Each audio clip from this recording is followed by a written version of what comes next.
this podcast. We have no final season worked out. We're worse than Lost. No, don't say that.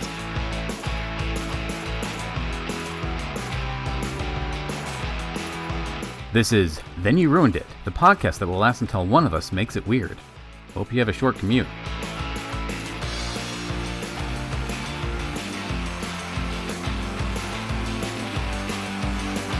So, I got a new family room, and it was one hell of a week. That's one of those sentences that you really need to not pause at any point. I got a new family room. I think that'd be more exciting. That's much better podcasting material. Well, that's how I'm going to cut it together, because I have full power after the fact. It's just going to be weird while we don't talk about your new wife and your new kids. We'll talk about them another time. All right. Plenty of time. I'm happy with them for now. That the old one's packing. I'm in a different house, obviously. This is not they kicked me out, is what happened. Right. Well, yeah, that's how it works. It's like with the lions. You move from one pride to another and just hook up with the women and kill the babies. Yep, that's exactly what it's like. This That's fake scenario that you've concocted for me instead of me just telling you about the family room that I have now. fine. I'll hear about your home improvement projects. I wanted to talk about your sexual escapades. No, there's time for that again later on next podcast, okay? I promise. I know you're clamoring. You're just, oh man. One of these days. All right. Pants are half down. Come on. Don't cheat me. No, they're where they belong. All the way down. Go away. Okay. New room. So it started with a new couch, which we knew going in, we wanted a new couch. We finally had the funding for it. So it was like, yes, we are getting new couch. So we went and we picked out a new couch and we said, yep, that's the one we want. It's a sectional and please deliver those sections to our house. And they said, okay. And that transaction is done. We're getting a new couch. So that leads my wife to say, well, since we're getting a new couch, eventually I want that room to be a certain color. So why don't we start thinking about those colors? And so we did. And she's so gung-ho about it. She's like, well, I'm going to call the painter and just see what they say. So she did. And they said, we have a big job. Like it's coming up like this week starting. And it's going to be all we do for at least a few weeks. So sorry, can't fit you in. All right, that's fine. Let's just do the couch. And we'll be good there for a while. So we get the couch and we move, I guess, the old couch out of the way. So we've got a new couch. That's awesome. Painter calls one morning while I'm getting my kids ready for school. That's not true. My daughter's off to school and my son is getting around. And the painters text my wife and say, hey, got a cancellation. Can you be ready for painting in like an hour? And that's a scary ass thought at 7:30 in the morning. Especially because my wife wants the painting done so badly. She's like, yup. So before you get any further, I remember you previously doing the painting yourself. Did you do such a poor job or pitch such a fit that that's no longer an option? Luckily for me, there's been no pitch fit. Yeah, see, it's a hard phrase. So if you pitch a fit, I guess it's no fit to pitch is what I was trying to say, but that just didn't sound right. So luckily I haven't had to cause any commotion because they did such a good job painting last time and it's relatively cheap that my wife had no arguments with, yeah, let's just get them to paint this entire room. They'll be done in the morning, whereas it would take us days. All you have to do is say that. And she's like, yep, you're right. Let's do that. So they are able to buy the paint and they come over and they get the job done. We had to get everything out of that room and just rush. Luckily, I got my son to the bus because, he finally started mentioning, Dad, am I supposed to go to school? Am I going to school? What's going on? What is it? Like, oh, yes, that's right. You're important as well. Not these four walls that we're Don't tell mommy. Trying to micromanage like they're a third child. So we get everything out of the room and they specifically text that there's a TV mounted in there that the previous owners left, and it's a 49-inch TV. It's fine as far as size goes. I want my big 65-inch back up there, but that's not going to happen right now. So They say, that's got to come down. Like, we're not going to paint around that. Just take it down. Figure something else out after that. Okay, great. I've never done that, so let's get that done. So me and my wife take the mount off. While we're taking the mount off, she tells me one of the most unexpected but joyful things I've ever heard in my life. It was so unexpected and so positive that I didn't even catch what it was for like 5 or 10 seconds. I had to like recompile it in my brain. Like, no, she just said, dude, listen, stop what you're doing. Stop all brain processes. Listen to her. Code green, code green. Because she said, well, I know you're not going to fight me on this, but while we're doing this, should we just get a new TV and a new mount for the wall? Just get everything, new and started fresh? I say, yes. Yes, dear. I think that's a wonderful idea. Great job. While in my head, I'm, doing backflips like, woohoo! She said it! We're getting a new TV. Good job. Hallelujah. Hallelujah. And, yeah. But out on the outside, I'm cool, calm, and collected. I said, yeah, that's probably a good idea. We can look into that. So I got put in charge of that and got to purchase the TV that day. And I'm like, okay, this room is going to be awesome. And I'm going to have a new TV. This couldn't be better. This day escalated quickly. Yes. Everything. I was not prepared for where this week was going to take me. And then came the lows. Because the previous TV was mounted on a fireplace. This, I have come to find out, is the Rubik's Cube, Pandora's box, anything else that's impossible to decipher by a normal man, which is I, of hanging spaces. Taking down that simple TV mount, I did not know that. And now I know that. And I wish I'd known it going in because it would have saved so many bad moments the rest of the week when we can't get it mounted. We can't remount the previous one because the new TV is big enough that it needs a deeper, longer bolt. It won't fit. The previous bolts won't work because it was a 49-inch. So the mount is fine, but we need a different bolt. So I go to Best Buy, just get their plain mount. That's fine. Looks like it'll mount just fine. Okay, let's look in this wall and find the studs, because you know what you got to do when you hang things on a wall that's super heavy? Find the stud.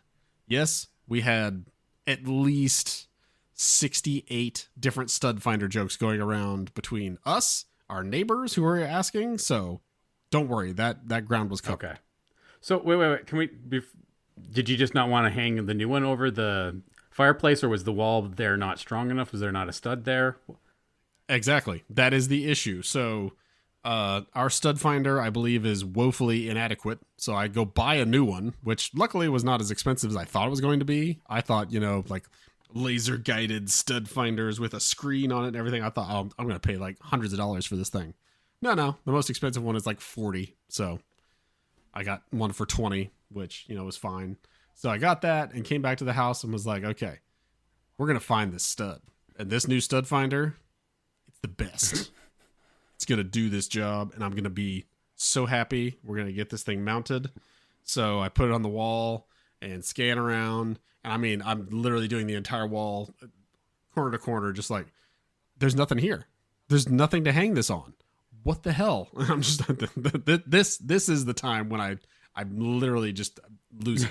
I'm just like, I don't know what to do. I took the TV out of the box. It's sitting there taunting me right there in the corner. I want to plug it in, but I won't. I'm not that desperate. Maybe I am. No, I'm not. I don't have a way to hang it because there's no stud and there's nothing else to hang it with. And I've talked to everybody I know and they've told me different things, but nothing really helpful. The ideas that nobody really knows how to capitalize on. My direct neighbor right here beside me made a sex joke about mounting a TV, which I didn't know was possible. I hear you want to mount a TV, Jason. I mean, I in hindsight, I see it now, but I just said, I was nervous enough because I've talked to him several times, but it's always when we're like both mowing the yard and he yells at me. It's like, hey. I'm like, okay, we talk for like an hour about random stuff about the house that he's super interested about and I'm just not. But in this case, I actually go to his house and like ring the doorbell, and it takes a while for him to answer, and he comes to the door, and I said, so we're having trouble with mounting a TV. You and your wife want to mount a TV? I'm no. His exact answer was, "Well, I find it's easiest just to kind of climb on top and start humping and see what happens." And just deadpan just looks at me, just like, "Where'd that joke land?" And I'm like, "It's 9:30 in the morning, and I'm really pissed off at my house. Nowhere, dude." Can I get that guy on the podcast? I like him. Oh, he would. I'd say kicked off, but that's not possible because there's just every level of filth probably in podcasts. But I wouldn't be comfortable with it. How about that? Very, very quickly, he would say something untoward that's like, "You can't say that anymore," and he would not care, and we would no longer have our podcasting jobs. So let's leave that one as we'll break the glass in case of emergency. But for right now, I'm just going to leave him at his house. Okay. So that's clearly not going to help. And wouldn't you know it, my wife has her DIY guy, a member of the church who really helped basically sell our house. He basically helped set up all these things and get us set up for a nicer house that we can sell. And so she gives him a call and it's just like, "Okay, we need to mount a TV. It's on a fireplace. Got any ideas?" And he, as usual, just says, "I'll bring my tools. I'm coming over." "Okay, works for me. Whatever. I don't care." And we've tried everything else, so see what he can do. And he came over, and he is the kind of guy that will look at the instructions for something and say like, "Okay, yeah, I understand it. I get what they're doing. I'm going to do something different." And again, for me, that's scarier than saying I'm pregnant. Okay, fair. I'm saying at this point because there's no way a third kid's coming. So if it did, it's like, well, there's so many things wrong with that. Let's The kid earned it. evaluate after I climb back in the window I just jumped out of. So he does his own thing. He finds studs in the wall. He also says there's foam over the back of the walls. That's why you can't find a stud. It's like an outside wall, basically, even though it's not actually. He knows all these things. He also probably makes up a bunch of stuff, but I don't care because he did the job. My big ass TV is now on the wall. I was able to watch the wrestling program later that day on it, so I couldn't have been happier. I didn't almost cry. I definitely got emotional. It was just like, it's so beautiful. And you just like selflessly came over and did that on a Saturday morning when you didn't have to. You're great. Thank you. Thank you so much. Yeah, that worked out well for you.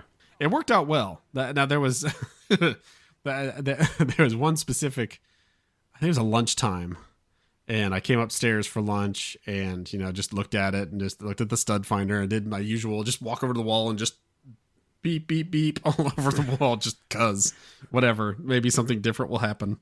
And my wife came in and it was just casually mentioning some things and like, maybe we could try this, and none of it's being helpful.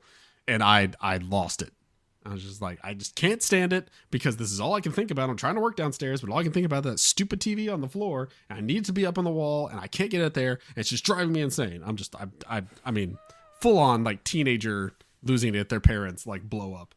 And luckily that was the moment where I realized, okay, shut up. Stop talking about it. Eventually it'll get taken care of.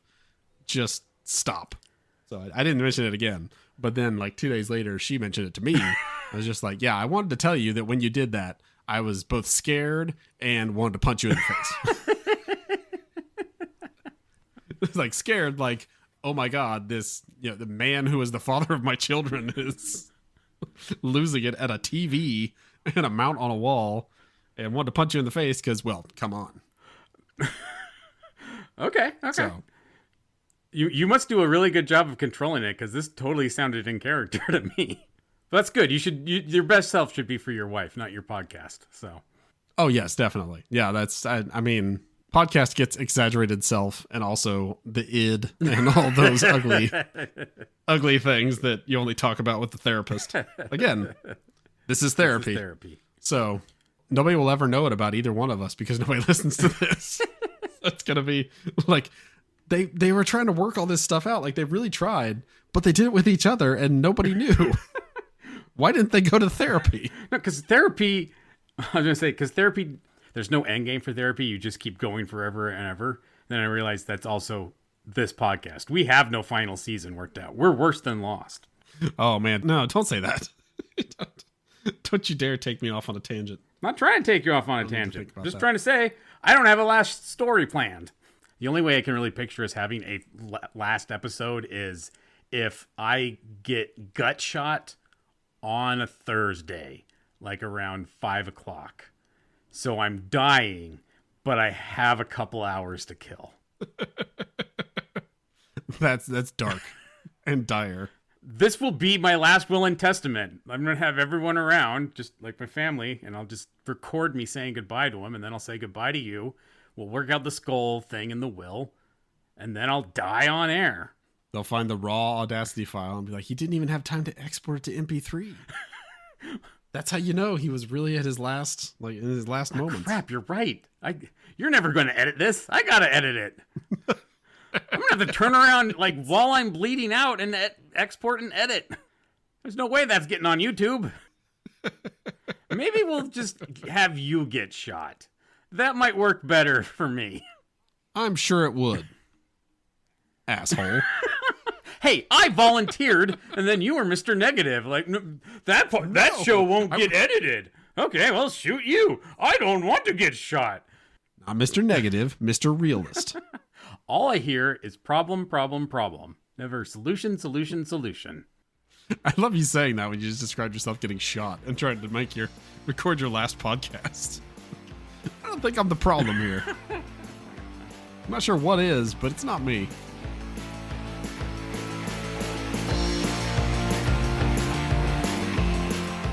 Thank you for joining us for another episode of Then You Ruined It. If you enjoy our flavor of nonsense, please like and subscribe wherever you found us. And please share with your friends and cooler family members.